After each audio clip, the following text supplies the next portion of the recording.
मेरा नाम हिमानी ठाकुर है। मैं शिक्षा क्रांति के मंच पर आप सभी का स्वागत करती हूँ। आज हमने संवाद किया कि स्वतंत्रता पर आधारित जो मूल्य हैं सबके उस पर क्या विचार रहे हैं। क्या सभी समझते हैं कि स्वतंत्रता के मूल्य कैसे होने चाहिए, जो थे वो कैसे थे। तो मेरे साथ यहाँ पे सभी लोग मौजूद हैं जो इस संवाद का हिस्सा रहे हैं। तो मैं सभी से जानना चाहूँगी कि वो क्या विचार रखते हैं इससे संबंधित। कि सर, जैसे अभी हम सभी ने संवाद किया, हमें समावेश से संबंधित बातें बताई कि समावेश होना बहुत ज़रूरी है, हमें मध्य मार्ग अपनाना ज़रूरी है। तो मैं जानना चाहूँगी कि स्वतंत्रता के मार्ग में किस तरह से हम समझ सकते हैं कि समावेश आवश्यक था या है या आगे होगा। तो जैसे आज हम लोगों का संवाद हुआ इसके ऊपर, आज़ादी के ऊपर, कि किसका डिफरेंट व्यू होता है। ठीक है, जैसे हम लोग डिस्कशन किया कि हर एक बंदे का अलग अलग विचार होता है, सभी की सोच सेम नहीं हो सकती है। ठीक है, मेन तो हमारा ये है कि आज़ादी का एक्चुअल मीनिंग समझना। ठीक है, कि एक्चुअली में आज़ादी का मतलब क्या होता है। कई लोग गुस्से से होते हैं, कई लोग प्यार से होते हैं। आज़ादी तो मिल गई, बट जो करप्शन है वहीं की वहीं रह चुकी है। वो करप्शन सब कुछ चीज़ें तब ठीक होगी जब हम लोगों की सोच चेंज होगी। हमारी सोच कब चेंज होगी? हमारी सोच तब चेंज होगी जब हम लोगों का एजुकेशन सिस्टम चेंज होगा। ठीक है, जब हमारा एजुकेशन सिस्टम चेंज होगा तो हमारे को एक्चुअल आज़ादी तब मिलेगी। निशांत सर के हमने विचार सुने। अब मैं हमारे दूसरे वॉलंटियर से बात करना चाहूँगी कि वो क्या विचार रखते हैं। तो मैं दिवांश सर से पूछना चाहूँगी कि वो क्या विचार रखते हैं आज़ादी के मूल्यों पर। जैसे कि हमने आज सबके साथ डिस्कशन किया है कि स्वतंत्रता दिवस को हम सभी अब कैसे देखते हैं और 2047 तक हम अपने आप को कहाँ देखना चाहेंगे। जब हम स्वतंत्रता दिवस 2047 मना रहे होंगे तब हमारे क्या लक्ष्य होंगे, हम क्या कुछ हम क्या क्या चाहते हैं कि हम क्या क्या अचीव कर लिए होंगे। जैसे कि सबने अपने अपने डिस्कशन में पॉइंट्स रखे, मेरा उसमें ये था कि भारत काफ़ी ज़्यादा टेक्नोलॉजिकली एडवांस होने वाला है और कैसे हम टेक्नोलॉजी को अपने पर्यावरण की सुरक्षा के लिए और उसके साथ सभी पूरी कम्युनिटी को कैसे हम इकट्ठे आगे बढ़ेंगे। ये एक मेरा पर्सनल विजन भी है और मैं शिक्षा क्रांति का बहुत बहुत धन्यवाद भी करता हूँ कि मैं अपने विचार इस मंच के थ्रू प्रकट कर पाया। धन्यवाद सर। मैं सर का धन्यवाद करती हूँ कि उन्होंने हमारे पर्यावरण से संबंधित हमें अपने विचार प्रस्तुत किए कि आज़ादी के मूल्यों में पर्यावरण का किस तरह से महत्व है। तो धन्यवाद सर आपका बहुत बहुत। अब मैं हमारे दूसरे वॉलंटियर से बात करना चाहूँगी कि वो क्या विचार रखते हैं पर्यावरण से संबंधित स्वतंत्रता के मूल्यों के संबंध में। जैसा कि अभी हमारा संवाद हुआ आज़ादी से रिलेटेड, सो मेरे मायने में सबसे पहले हमें आज़ादी का जो हमने मतलब है, आई थिंक हमने वो गलत ले लिया है। आज़ादी का मतलब है हमें हर कार्य में आज़ादी मिलना, पर हमने उस आज़ादी का ओवर यूज़ कर लिया है। हम आज़ादी कर रहे हैं, हम किसी चीज़ का यूज़ कर रहे हैं तो हम उसको ओवर यूज़ कर रहे हैं।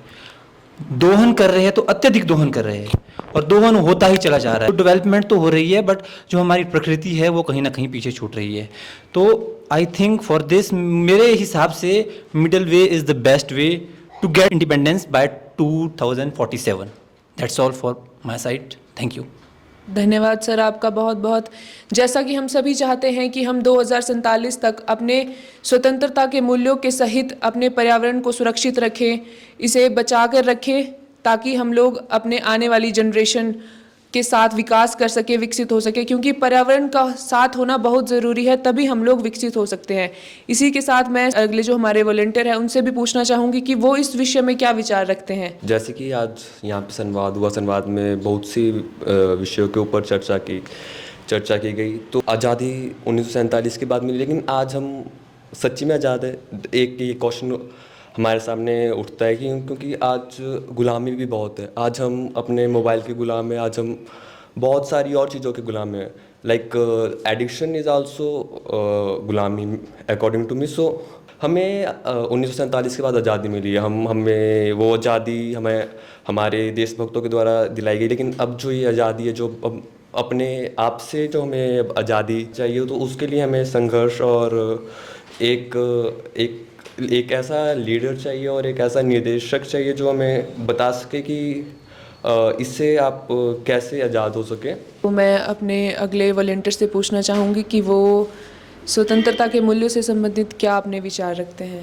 हमें एक लीडर की ज़रूरत है जो 2047 तक हमारे विचारों, मतलब हमारे देश को अच्छे से आज़ाद करवा पाए। धन्यवाद आपका बहुत बहुत। तो हम आदर्श जी से पूछना चाहेंगे कि वो क्या विचार रखते हैं स्वतंत्रता के मूल्यों पर।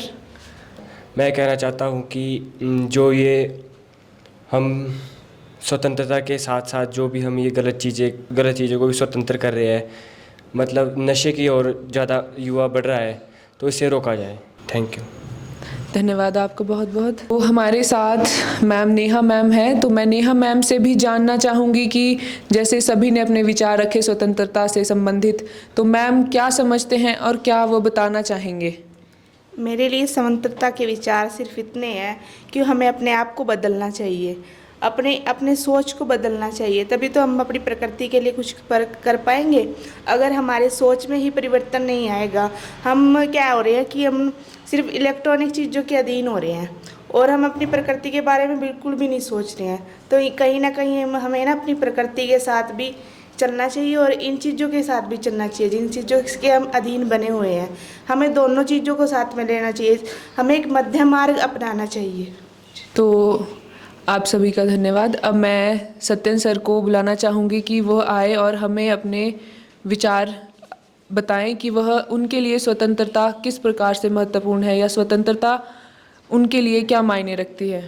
जैसा कि इस मंच पर आज हमने संवाद का कार्यक्रम किया और संवाद में हमने एक तरह से हमारे लिए आज़ादी के क्या मायने हैं इसकी बात की। आज़ादी कुदरत की सबसे बेहतर नेमत है और बलिदान, त्याग, सेवा इसकी कीमत है। यानी अगर हमें आज़ादी मिलती है तो सबसे पहले किसी ने इसको बलिदान दिया होगा और आज़ादी को बनाए रखना है तो हमें समर्पण करना पड़ेगा, सेवा भाव रखना पड़ेगा, हमें देश की सेवा के लिए आगे आना पड़ेगा, हमें राष्ट्र की सेवा के लिए आगे आना पड़ेगा, सचेत रहना पड़ेगा, सजग रहना पड़ेगा। तो आज़ादी के मायने मेरे लिए यह है कि 1947 में जो हमें आज़ादी मिली वह राजनीतिक आज़ादी थी शुद्ध रूप से, और अब हम धीरे धीरे आज़ाद हो रहे हैं और हमारा लक्ष्य है कि हम 2047 तक सांस्कृतिक आज़ादी देश को दिलाना चाहते हैं। सांस्कृतिक आज़ादी से मेरा मतलब है भारत का राष्ट्र चरित्र निर्माण हो, देश में स्वच्छता राष्ट्रीय मूल्य के रूप में प्रतिष्ठित हो और आध्यात्मिक मूल्य आगे जाएं, मानवीय मूल्य आगे जाएं, हमारी शिक्षा मूल्यों आधारित बने तो हमारा देश सांस्कृतिक रूप से भी आज़ाद होगा। अगर हमारे देश में सांस्कृतिक आज़ादी नहीं आएगी तो सबको अपनी अपनी तरह से जो लोकतंत्र में आज़ादी है मतावलंबी बनने का, अपने अपने मतानुसार ज़िंदगी जीने का, वो ठीक है, लेकिन अगर उसमें एकता नहीं आई, एकजुटता नहीं आई तो मुझे लगता है कि हम आज़ादी के ही गुलाम बन जाएंगे। जो सांस्कृतिक आज़ादी है वो वही है कि वह विविधता में एकता लाएगी। अगर हमारे देश में सांस्कृतिक आज़ादी नहीं होगी तो हमारे में विभाजन होगा, विविधता नहीं होगी तो कभी विभाजन से एकता नहीं हो सकती है। सिर्फ जो विविधता आएगी वो सांस्कृतिक आज़ादी से ही आएगी और सांस्कृतिक आज़ादी आएगी जब हमारा देश मूल्यपरक होगा। हम प्राकृतिक संसाधनों का दोहन नहीं करेंगे, शोषण नहीं करेंगे, प्रकृति के साथ तालमेल बिठाएंगे, यानी हम सस्टेनेबल डेवलपमेंट की ओर जाएंगे। हमारी प्रगति में प्रकृति शामिल होगी। हमें प्रकृति भी चाहिए और प्रगति भी चाहिए। एक चीज़ जो बहुत ही ज़रूरी है बतानी वो समन्वय की है। जिस प्रकार से अभी पक्ष विपक्ष में युवा साथी बातें कर रहे थे कि हमें स्वतंत्रता इसलिए नहीं मिली क्योंकि सारे लोग एक जैसा सोचते थे। हमें स्वतंत्रता इसलिए मिली कि वहाँ विविधता थी। कोई थे नरम दल के, कोई थे गर्म दल के, कोई थे समावेशी, कोई चाहते थे कि आवेशी, किसी में आवेश था, किसी में समावेश था। तो आप देख लीजिए कि अगर उनके सामने भारत को आज़ाद करना था राजनीतिक तौर पर तभी वो कहीं ना कहीं एक मार्ग पर चले। वैसे ही हमें भी आज अपने सामने सांस्कृतिक आज़ादी का लक्ष्य रखना चाहिए और उसकी ओर आगे बढ़ना चाहिए। फिर चाहे हमारा रवैया गर्म दल वाला हो या नरम दल वाला हो, लेकिन सर्वोपरि हमारा लक्ष्य तो शांति होना चाहिए। हाथ में शस्त्र उठाऊं, हाथ में शस्त्र उठाऊं, हृदय में शास्त्र बिठाऊं, मैं क्रांति दूत में शांति दूत, शांति आजीवन संकल्प है, युद्ध अंतिम विकल्प है, युद्ध अंतिम विकल्प है। यानी मैं चाहता हूं कि मेरे देश का युवा, पहले मैं चाहता हूं कि हमारे देश का युवा हृदय में शास्त्र बिठाएं, यानी मूल्यों को जगाएं, और मैं चाहता हूं कि उनमें शक्ति हो, उनमें ताकत हो, शौर्य हो, वीरता हो, हाथों में वो शस्त्र उठाएं जी।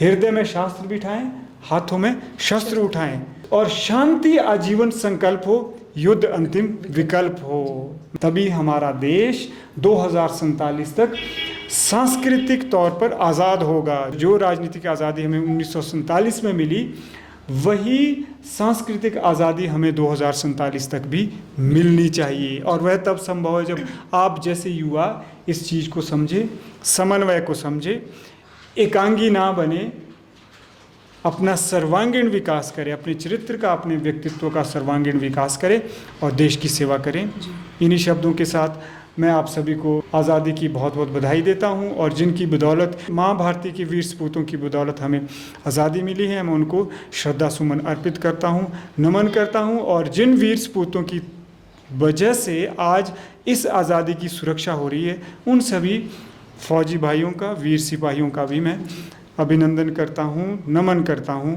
और आप सभी युवाओं को भी मैं हार्दिक शुभकामनाएं देता हूं। बहुत बहुत धन्यवाद। जय हिंद, जय भारत, जय विश्व।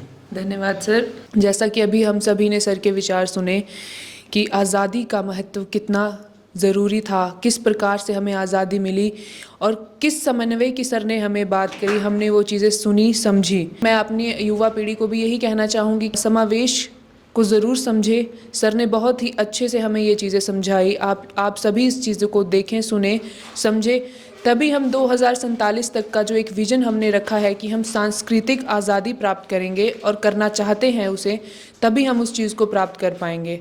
तो इसी के साथ मैं अपने शब्दों को विराम देना चाहूँगी। धन्यवाद। जय हिंद, जय भारत, जय विश्व।